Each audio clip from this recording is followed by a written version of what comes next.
All right, we are live, a Wednesday edition of the Slate. This is the highest rated edition of the Slate every single week. You know why? Because we're the golf guys, and we like to talk golf. We like to talk football. We like to talk sports, but it is us three and nobody else. If one of us can't make it, that's okay. The other two will pick up the slack. Reed was able to make it today. It was a very close call because he is busy doing stuff for the PGA Tour. Is that right, Reed T. Fowler? Yeah, you know what's not smart? I'm eating almonds right now, and that's like a big no-no when you're on camera because you can easily choke on the shards of almond. But yes, PGA Tour live on the I'll be on the main coverage, the main feed at 3:00, I think, or 3:30 tomorrow. And then during the, I think future holes, I think I start at 1:00 and then another shift after that closing. Okay. So yeah, but PJ, why don't you figure that out and let us know? I'll tweet it out because like we were talking about for the show, everything is on Twitter. We have to do Twitter. We all love Twitter. So just go to Twitter. I can say Twitter one more time if you want me to. That's right. You sound like Jeff dropping Bezadenhout's name like 70 times on the sweat this morning. Jeff Ulrich, it's good to have you here as well. Happy belated 9-month birthday to your dog Pepper. Yeah, thanks. You're the only one from DraftKings who has recognized that. So I guess you're my only friend. Sad state of affairs for me, but it's where we are. Excited to hear Reed. Do you know what holes you're calling, Reed? No idea. Oh, 17 is definitely one of them, I think. It has to be. Ooh, that's a good one. Okay, yeah, that's the long part. Is that the short? Okay, I was going to say short part 3. Isn't there like a really short part 3 there? It's a tough part 3. No, the short one is on the front. It's like it's like 8, isn't it, or something? 7 or 8, yeah. And this is like kind of tough for you too because it's like 3 courses, right? You're gonna have to you have to learn the ins and outs of not just one track but 3. So the main one is Pebble, right? We've all seen Pebble, and this is a little behind the curtain here. I'm giving you guys a scoop. Well, maybe not a scoop, but I just got out of our production meeting, and we're going to be showing Monterey Peninsula way more because we got, this coverage, and we haven't seen Monterey Peninsula. Like the main coverage, PGA Tour Live hasn't shown it in the years past, but now you're going to be able to see it with this. Like if you subscribe, obviously to ESPN Plus. But we're on the DraftKings, so I can't promote too much. And Monterey Peninsula, we're friends with ESPN. Yeah. Monterey Peninsula might be like more beautiful than Pebble Beach, just for people. Yeah, and that's the big thing. It is gorgeous. Yeah, it is a beautiful, beautiful course, and that's really what I'm looking forward to is be able to show holes on that course. But you're right, Spyglass, Pebble Beach, and then Monterey.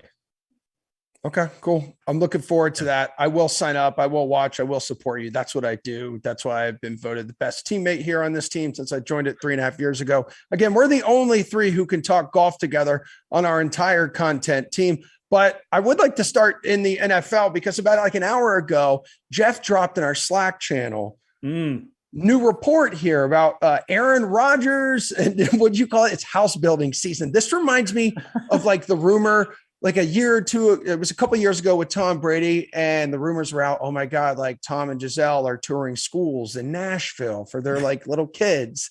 And so what was the report, Jeff? So Rodgers is reportedly building a house there in the Nashville area, which has now the rumors of winning the Titans coming up.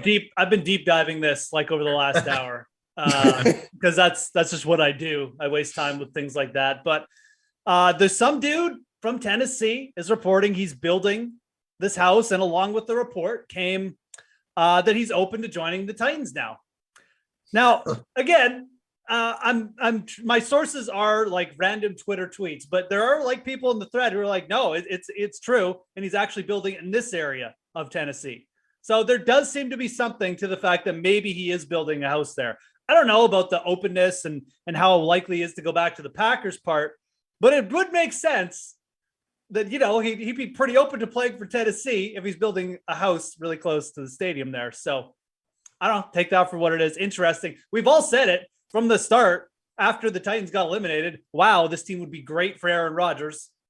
Whether it actually comes to fruition, who knows? We got like the next 6 months. So this is going to go in so many different directions before anything gets settled. So Because if it's not Green Bay, Reed, like Tennessee would be a great landing spot for them. A couple other teams that have pieces in place. We've obviously heard about Denver, especially now that Nathaniel Hackett's out there. Someone mentioned even Pittsburgh now that Big Ben's gone. And also Aaron Rodgers has been very open about his love for Mike Tomlin, like in the past. So the issue is I did a little bit of research myself, Jeff. It's called Google. And Tannehill's owed a boatload of money next year. Yeah. And I just don't think it's feasible for them to be able to move him. Yeah. Sorry, go ahead, Reed. No, go ahead. No, I mean, I don't really have anything. I mean, I was just going to say, I think if the opportunity to actually get Aaron Rodgers does actually arise, they will find a way. Right. We've seen in the NFL, teams find a way. They'll dump him somehow. They'll find some jabroni team who was like, oh yeah, like we just did Ryan Tannehill away from turning this things around, like the Denver Broncos or something. They will find a team to dump him on. The 49ers probably could have dumped Jimmy Garoppolo last year after everyone said there's no way you can trade this guy. They just chose not to. So yeah, it'll happen. Like if the opportunity is there and Aaron Rodgers is truly interested and they get into the negotiation stage, I don't think that's what'll be holding him back. And I don't know the Titans cap spot. That's one thing I didn't look up today off the top of my head, but maybe there's a situation where they're both there. I don't know. What? That would be pretty crazy, but weirder things have happened. That's like absolutely not happening. Them both being on the same team. So here we go. Mark the tape. This is all right, here. So his name is Joel Corey. No, here's a report. Joel Corey. He writes for CBS Sports. He's a former NFL agent and salary cap expert. He describes it as like the Titans having an opportunity to move on from Tannehill. He describes it at least this year as not feasible because Tennessee $6.2 million over its projected cap space next year. Sure. Would incur a $57.4 million dead cap charge by cutting Tannehill. That's cutting. That's big. And again, that's just cutting. That's one option, cutting. There's other options. There's trades. And then, but trading, then you're also got to consider like draft capital, because the Titans are going to be picking like much lower in the first round of some of these other teams who are going to be in a bidding war for him potentially. Yeah, and like we can all agree that the delta between the ceiling with Aaron Rodgers and Ryan Tannehill is massive, right? Like Tannehill at his peak is probably just outside the top 10 of quarterbacks in the league, I'd argue, maybe right on that cusp if you want to call it that. But Rodgers' peak is top 3 when he's playing at his best. Now, the big question is with Rodgers, and it could be Tennessee, it could be like I would argue that every team could use Aaron Rodgers, right? Every single team, not named like 2, could use Aaron Rodgers. Like Baltimore Ravens, Kansas City Chiefs, probably maybe Kyler and the Cardinals, but like everyone else, I would argue. I think every team outside of the Chiefs and maybe like Buffalo could use it. Yeah, the Ravens didn't make the playoffs. The Cardinals their style of offense now is so predicated on what Lamar has done, and they brought in players to build around him. Right. And so I don't think with their current composition that Aaron Rodgers would take them much further than what they did. And look, Tennessee's issue is not the quarterback. Yes, what we saw in the playoffs, it was, but their issue throughout the entire season wasn't the quarterback. It was their defense. It's their secondary. It's their defense that just bled points and gave away where Derrick Henry had to basically support that team. And we saw a good run out of Tennessee. I think we all agree that that was a very good run, maybe a little bit phantom number 1 seed in the AFC now that's all said and done, but hindsight's all 2020. You can't play revisionist history every time you think a team is bad and that comes true. I just don't think though that Tennessee right now I don't think this is coming from Tennessee is what I'll say. Right? This is not coming from Tennessee saying, oh, we'd love Aaron Rodgers. It is Aaron Rodgers, and this guy is so calculated. This is his team, his PR, his agent. going to everyone and dropping a little breadcrumb saying, hey, here's a little tip, journalist. Aaron Rodgers is looking at building this. And, he's said kind things about the Titans. Spin it how you want to. That's what they're doing. You're trying to increase, right, the level of capital on and perceived value on Aaron Rodgers more than it already is. So if people are like, oh, Denver is like Tennessee wants him, we're going to offer him 3 times as much. That's exactly what this is, in my opinion. What do you think, Jeff? I mean, so I think Tennessee is I think it would be a very good landing spot for a number of reasons. The defense that Reed alluded to, they definitely had problems at the beginning of the year, but that unit played really good down the stretch, and I think they'll continue to add to it. Realistically, like, this is a team that they should have been in the AFC Conference champion. I mean, they blew that game against Cincinnati, and it was with one very big reason. It wasn't the defense. The defense held the Bengals, what did they, to 20 points? Like, the problem was their quarterback. He couldn't win them a game when, Derrick Henry wasn't running for like 90-yard touchdowns. That was the problem. I think Aaron Rodgers would fit in just fine. But read it. What I do agree 100% is this is probably coming from Aaron Rodgers. I think this shows that Aaron Rodgers has interest in the Titans.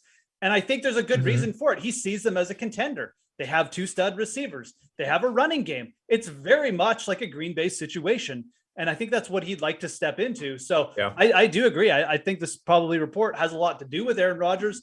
It'll be interesting to monitor. They have a Ryan Tannehill issue. And so obviously, that'll have to get dealt with. But man, the draft. Well, look at the teams that Tennessee beat though this year as well. I mean, they went on that impressive run of beating Buffalo. They beat everyone. City. I mean, they beat everyone. So what I'm saying is, they beat the Rams on the road. Trashed the Rams. They beat them down. So without Derrick Henry or AJ Brown. So exactly. So when you look at that, and then you say, okay, what do we have to do to get Aaron Rodgers? Of course, you're going to try to if the moment presents itself, right? If the opportunity is there.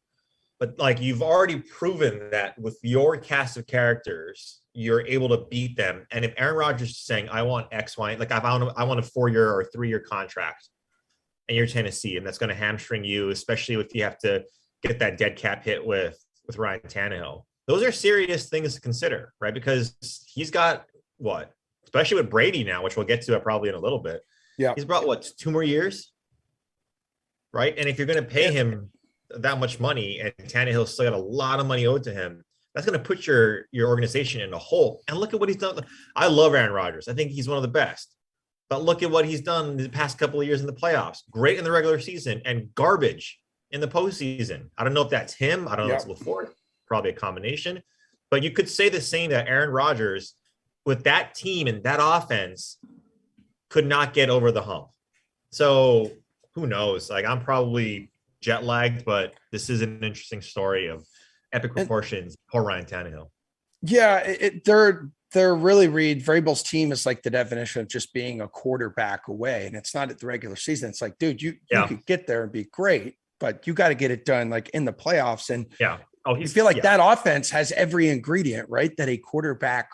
Getting Aaron Rodgers would absolutely make if we could put futures right now on Super Bowl, I would just figure out where Aaron Rodgers, Denver, Tennessee, I would put markers on all of them. Let's take a quick look. Has there been any movement? That's actually another thing I didn't do today. I wanted to check if there's any movement on the Tennessee futures from this for next year. Well, let's see here. I don't like. You go to team futures on the. Can we look at it? Yeah, it's on the DraftKings Sportsbook. Oh, man. Titans are plus 2,000. I don't know what they were before today, but they're plus 2,000 right now. No, the Commanders are plus 5,000. The Commanders. How do the Jags not have the longest odds? What the hell's, dude? I know. Yeah, and this is probably what all sports books are doing, right? Is following this very closely. And that's why Denver's at 15. Come on. Yeah. Denver was god awful last year, and they're at 15. Tennessee's at the 20. Look, what if he goes to the Raiders, right? What if Aaron Rodgers goes to the Raiders at plus 5,000? Yeah. Are they a quarterback away? Reed, the Pro Football Network reported 4 or 5 weeks ago too that the Raiders were one of the 3 teams in mind for the MVP quarterback too. Broncos were Josh McDaniels Now, Yeah. the HC. Hey, let's not forget, it's not just Aaron Rodgers on the market. Like Russ Wilson is out there. There's interest there. Marcus Mariota is probably out there. He's going to be a free agent. There you go. So let's I wonder what names together in a conversation. Rodgers, Wilson, and Mariota. But yeah, and hey, right? Carr's current contract pretty expendable too. It's true. And on top of that, he did a lot for his stock this year for wherever he lands next year, whether it's with the Raiders or, I mean, that team, trust me, and I watch them closely. And if you follow me on Twitter, you know that my emotions run high watching the Raiders game. That he was the reason, I would argue, a very good one, that that team was still competitive. Right? Like they're in situations that he had to pull them out of, or in the fourth quarter, whether it be long down in distance, making a comeback. And that kicker, Carlson, is fantastic. And everyone loves, the Evan McPherson, whatever his name is, Cincinnati. Let's not forget Carlson is the second best kicker in the league. Okay. After Justin Tucker. Raiders are plus 5,000 right now. So plus 5,000 if he lands there. I mean, look, they've got bigger odds than the Dolphins, the Steelers, and the Eagles. So it actually doesn't seem like that bad a bet. At least the Raiders have a quarterback. At least the Raiders owner hasn't been reportedly giving $100,000 to or trying to give $100,000 to coaches to throw games. So yeah, the odds don't look that bad for the Raiders, to be honest, in that regard. Well, how crazy does it sound to think of of Aaron Rodgers possibly making his way to sunny Florida, getting out of the cold weather, just like Tom Brady did, and possibly just sliding in where Tom Brady, there's been a hole left over there, especially.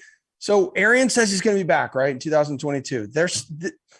Brady's retirement could have a domino effect on that roster. But if he says, okay, I can get so-and-so here, a lot of those big soon-to-be possible free agents could stick around. And instead of rebuilding, they're reloading. At least that's what Arian says that they want to do. Like, well, he's the only option in the same ballpark as Brady out there. If Bruce Arians is staying in Tampa Bay, and like he obviously is, because he would have just retired by now, I think they're absolutely going to go very hard after someone. Wilson, Rodgers.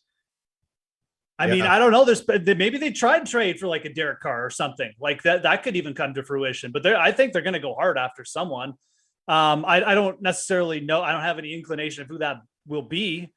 I think Russell Wilson makes a lot of sense there. I'd love to see that personally. My God, going from like the lowest like run, kind of a coach who just is afraid to throw the ball because he's got PSTD and he loves to run. To Bruce Arians, the guy who wants to throw it every single down. I mean, I might not be able to contain myself if Russell Wilson goes to Tampa Bay. So, but I don't know. I mean, as far as options for Tampa, I think they're going to go hard after someone. I don't know exactly who it's going to be. As Emerson gets up, let's do some play-by-play. One of the dogs is out. She's torn something up. It's a hair curler. Emerson's my wife's hair curlers. Removing it from the game.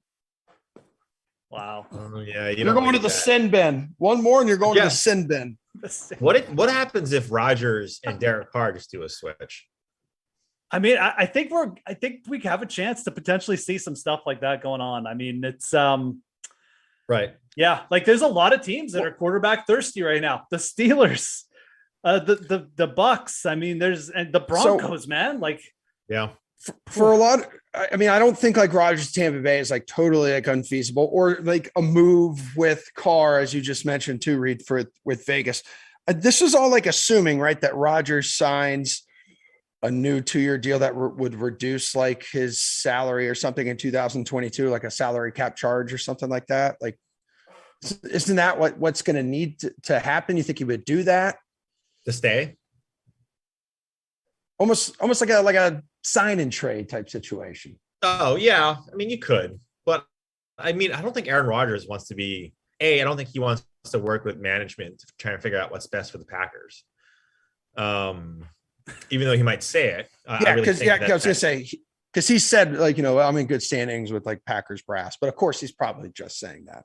Right. Again, very calculated man. I mean, look what happened this year at Rodgers, not to, rehash everything, but he really cares about himself, number 12. And like I'm not saying that's a bad thing to do, especially if you're an athlete sort of on his last couple of legs. And this is a pseudo segue to golf of look at the players who are overseas in the Middle East and who are at the Pebble Beach Pro-Am. Yeah. People who are in the later part of their career are going to want a couple of things, legacy and cash.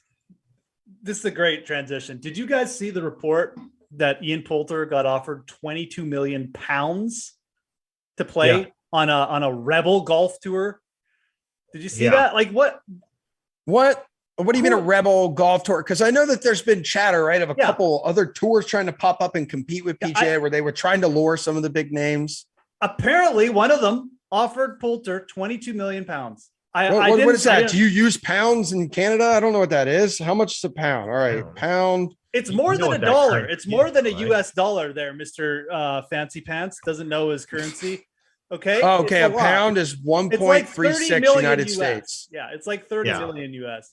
So anyways, Canadians use the Canadian dollar, Emerson. We use the US dollar, and pounds are so the currency of Ian Poulter in England. Anyways, to Reed's point, there's 2 golf tournaments going on today, this week. The one in Saudi has a bunch of guys showing up for the appearance fees. It's barely even, it's funny. Like it's barely even discussed. It's just a bunch of guys taking the week off the PGA, going to get some money in a place in an event where, it's controversial. And it's kind of like, I think the PGA to me, it just like wants this week to be over, like they just because these guys are all, you just ditching the tour for cash. So I don't know. I mean, you don't begrudge them. I mean, obviously the amounts of money being thrown around, we don't have the exact numbers on appearance fees, or at least I don't think we do, but they're probably very hefty. So much like Aaron Rodgers. Go ahead, Jeff. No, I'm just saying, much like Aaron Rodgers looking out for himself as he should be at this point in his career, these guys on the PGA obviously is like sole proprietors doing the same this week. So yeah. And they signed these contracts, right? To play in this tournament with 3 years, like 2 or 3 years ago that are coming up. And so, it makes a big difference of competition always makes it better for the entire consumer, right? For us, it means that we either get a better product overseas or locally. I think all of us would love to see Pebble Beach be a tournament that big stars are at because it's a beautiful, beautiful course. And it's one of the oldest courses on the PGA Tour, or just in general. It's, a beautiful place. So you want to see that. But going back to Rodgers, and to put a bow on it, like wherever he goes, guy's going to want 2 things. If he can't get legacy, he's going to want money. If he can't get money, he's going to want legacy. In his ideal world, he gets both. That's why he was very clear right after, where he didn't have to say anything about it, his loss, saying, I'm not going to be part of a rebuild, which this is going to be. So I'm out. Yeah. Well, who knows? Maybe he wants to be part of a team similar to the Bengals that were ridiculous. Dude, they were 2-14 2 seasons ago, and now they're in the Super Bowl. It's crazy to think, and I'm sure we will talk about it because we have another week and a half to do it, to see the way that these 2 teams have structured their rosters to get here. 2-14 2 seasons ago with the Bengals, slowly building like through the draft, including Joe Burrow and T Higgins 2 years ago, 1 or 2 free agents. Yeah. 1 or 2 free agent splashes and stuff. They're way ahead of schedule. And then on the other side, Jeff, it's the Rams. They've decided to get here a lot differently, where they've traded off all their draft, picks and all sorts of assets. And they want to go with big name brand players.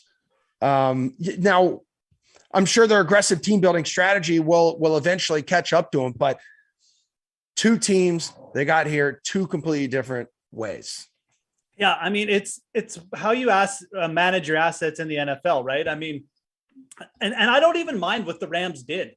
The NFL, as we've seen year to year, it's a high variance league. And if you have a shot, you need to push your chips in.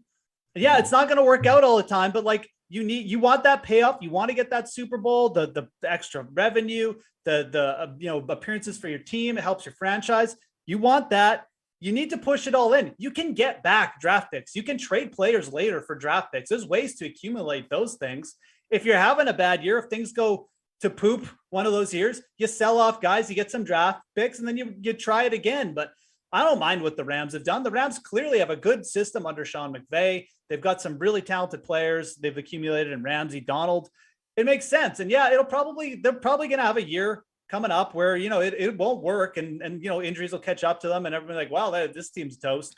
But there's two different ways to look at it. I mean, the Bengals, I think, clearly outperforming even just their talent level this year, but also it speaks to the fact that if you do rebuild, you can go from 0 to 100 very quickly too. Yeah. Right. If you get the right players. So you have to draft well. You have to have a good GM. And I think that more teams would actually be better to take the Rams point of view, to be honest, because drafting is tough. It's really, really hard. They were super lucky to get Joe Burrow, but that they could have easily been left in the spot where they took Tua or something. Right. So, I think the draft, obviously you need to, at some point, get some good draft picks and build your own talent, but you need to build around. I don't think enough teams are aggressive enough and take enough chances. And you've kind of seen teams like Tampa's done it. Now the Rams are doing it. These teams that are doing it are really starting to pay off. And there's other examples. I know the Packers haven't gotten there, but they've built themselves a great team. They haven't quite gotten over the hump, and I think that speaks to the fact they haven't been aggressive enough. So I don't know. The NFL is just all about taking chances, pushing your chips in when you feel like you got to sniff. And the Rams clearly have achieved that. They're still going to lose this week. The Bengals are going to win, by the way. Okay. All right, cool. Good to know you're sticking on the AFC side. By the way, the Bengals are the home team technically in the Super Bowl, even though LA is playing on its home turf. Classic NFL. But Reed, it's like the rotating AFC, NFC thing, whatever. LA's approach may give them a shorter competitive life than the Bengals, I guess than the typical Super Bowl contender. But it made them a great team this year. And I think Jeff made a good point where there are other teams out there that maybe should say, oh man, holy hell, we're this guy away or this guy away. And a lot of it, I think, had to do with that quarterback position. For sure, they got some other flashy pieces. This goes back to a little bit of that Tennessee. If you think you're a quarterback away, go out there and get your ass a quarterback. It's going to win you a playoff game or two. Yeah. I think LA was extremely smart, not just from a football standpoint, but also from a business standpoint. Look, it's a city of transient people, right? There's not a lot of homegrown people from Los Angeles. Yes, good point. And when you go to Los Angeles, or when you think about it, you think of stars, you think of the Lakers and all the celebrities going to the Lakers games. What did they do last week, guys? All the celebrities that they saw in the stadium. Oh, here's Jessica Alba. Here's this celebrity. What did they do in their football team? They brought in all of these key celebrities to put people in the stands, right? To sell out those seats. Because if you sell out those seats and you get more merchandising, you get more money off of liquor sales and everything, you make more money to then acquire the Jalen Ramseys, the OBJs, the Von Millers of the world. And it makes a lot of sense. A lot of small market teams can't do that. So you got to tip your hat off to LA that they're in a position to do that, and that they had the gumption to go out. I mean, we were talking about OBJ when he was off the Browns, and none of us mentioned the Rams. None of us did. And then all of a sudden, the 11th hour, we hear, oh, he's going to the Rams. And everyone's like, oh, snap. That is amazing. And then the Robert Woods injury happens. And then you see that deal is exponentially paid for itself. Even if they don't win, like Jeff is talking about, it's paid for itself in full already with Robert Woods' injury, that they have a guy like OBJ. So that's what you love about the Rams. And if you look at Cincinnati, like you mentioned, they're the team, and I mentioned this, I forget where it was, that they just feel like that team of destiny. Yeah. Right? They shouldn't have beat the Chiefs. They really shouldn't have. They got stomped now twice in a row against the Chiefs in the first half. That's on the Chiefs for coming out dead in the second half in 2 games against them, but they shouldn't have won that game. They got a favorable call, against the Raiders. I'll just leave it at that. In Tennessee, they got sacked 9 times, but Tannehill threw 3 interceptions. And so you kind of start to feel like there's no way this team could do it for 4 straight games. But every time I bet against the Cincinnati, every time I've said on air that Cincinnati's not going to win this game, we're going to lose by margin, what do? Burrow just comes back. He finds a way. And so if you're betting on Cincinnati, you got to feel pretty confident about how you've done it over the last 3 weeks. I'm going to be that idiot that doesn't do that. that still bets on the Rams and bets against Cincinnati because of law of averages in my mind say that they can't do it for a fourth straight week. But this is going to be an exciting game, and I appreciate both teams and how they did it because Cincinnati, it gives credence to both ways. Young, built through the draft, homegrown, small market, great. This is perfect for the NFL. Big market, flashy team, pass first, like these guys who have all the, the key Cooper Kupp, OBJ, and Cam Akers and Stafford. So this is going to be a fun game to watch. And best bet to make always on Super Bowl is the national anthem. Because someone will tweet out, someone will tell us, here's the exact time of rehearsal. Yeah, but that's why I like, books. Oh, Breaking news. Daniel Berger has withdrawn from the AT&T Pebble Beach Pro-Am due to a back injury. He is replaced by Kevin Stadler. His back was going to hurt from clearly carrying this field for crying out loud. Damn. So Cantlay's essentially going to win this by 45 strokes. I was just going to say those were the two dudes who had the shortest odds. Well, he's already Berger's already off. So now it's Cantlay at plus 650 to win this thing. And then Spieth is the next closest at plus 1600. Day and then Rose. Rose and Day at plus 1800. I think Jason Day is going to win. Okay, dude, I'm never ever going to put him. I'm never going to roster him in a DFS. Why do you hate him? Why are going to put a dollar? He burned Emerson so much last season. Oh, did it? He kept on playing Jason Day last year. Yeah, gotta wait till good health report. It'd be like a great first round, and 2 holes into a second, he's like, "Oh, my nerve in my back." And I know he's had serious injuries, and I'm not making fun of that. I can't put vertigo.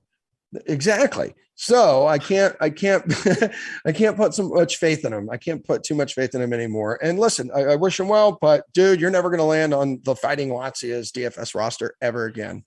But okay, so that changes it a little bit. Yeah, he'll definitely land in your lineup in the future at least once. Listen, if he has a good weekend this weekend, 2 great weekends in a row, I'll have a conversation with him. That's when you don't roster him, when he has 2 great weekends in a row. Clown. All right, so Berger pulling out here. This thing just feels like is it that wide open, Reed? Oh yeah. I mean, this tournament always is, right? Like, I know Cantlay's at plus 650. But we've seen the Wizard win. We've seen the Wizard slay the Dragon. TPJ, Ted Potter Jr. beat Dustin Johnson on Sunday here. Dustin Johnson, this is like his course. And, we've seen guys like that win. We've seen guys like Spieth, right, at shorter odds. I think he was at plus 700 when he won, or even shorter than that. So pre-tournament. So this is a tournament that we've seen a lot of guys win. And I don't know, Jeff, like, you talk about the top of the board here, Cantlay, Spieth, and Day. Like, it'll be hard, right? Because the next person doesn't have a single win yet. I like him. I like Matt McNeely. I like him a lot. I wrote him up in my article. But, I mean, if it comes down to Mav and Cantlay on Sunday, I mean, yeah, we don't need to suggest what's going to happen. It'll be well, we all know if anyone who watches the SWAT like the past few days, we know how horny Jeff is for Michael Thompson to win this thing. Well, because the beard. Jeff told us pre-show that he had a beard down to his chest plate. That's right. And I don't believe for a second. Major beard envy. That's why you bet Michael Thompson, is because he's got beard envy. I mean, I might start growing a beard again if Ustazen doesn't make a start soon. I'm getting some serious withdrawals. Jones is here from not. What do you mean, dude? But you have Bezadenhout. Isn't he a South African? Yeah, he is. But I mean, there's only one Usti. I mean, yeah, he's fake Louis. It's not so much. It's not so much that I'm a Michael Thompson fan. I just feel like he's the exact sort of player, and at the type of odds you should be targeting here, because this field has gone from wide open to the door is there's no door anymore. It's just like anyone could win. So I think you could even go deeper. I mean, we should be talking about guys in over plus 1,000. Yeah. The Steven Yaggers, the Wyndham Clarks of the world, Satoshi Kodaras, Davis Rise, someone like that is probably just going to pop up and have a monster week. Reed mentioned it, the Wizard, Ted Potter Jr., Vaughn Taylor, Nick Taylor. These guys are all Sean, your boy, Sean O'Hare. Isn't he in the field? I think he's in the field. I mean, look, that is he Canadian? No. Same thing. He wishes. But I mean, who are a couple of guys that you like, Jeff, at this? Because there's a few names. Matthew Neesmith is one that I like quite a bit. I like that one. Yep.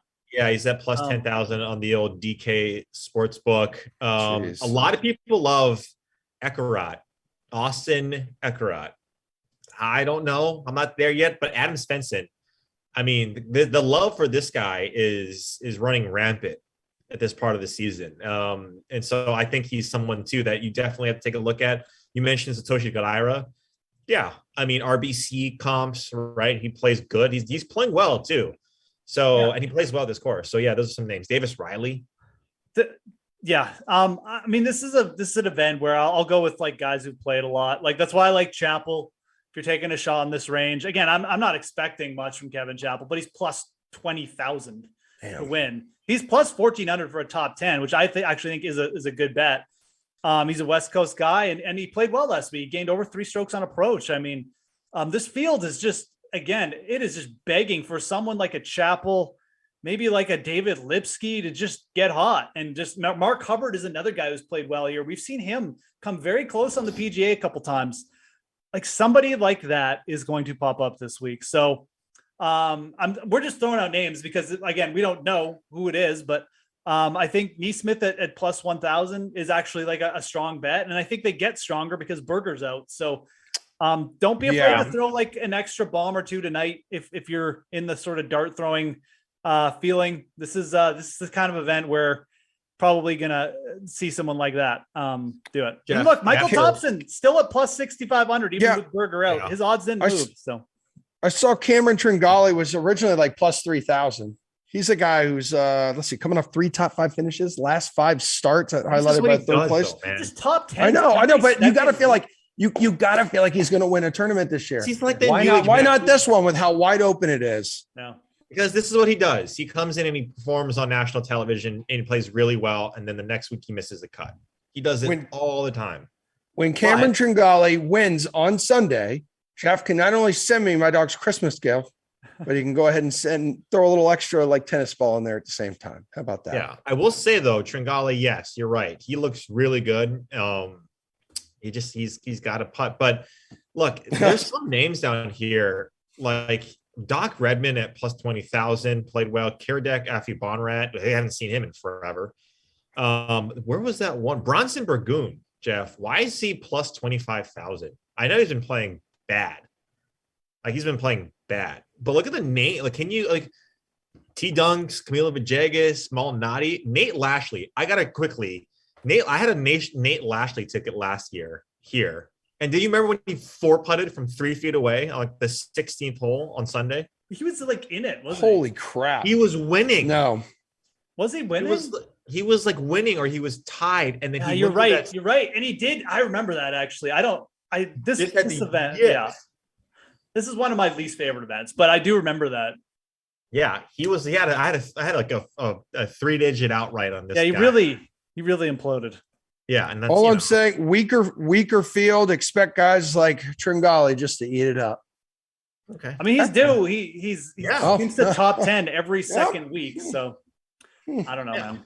That's just what us 3 golf guys do. We talk golf. We dish out winners because we just won all of our birthday. I mean, we have been hot. To be honest, like Reed and I have been. You two have been really hot.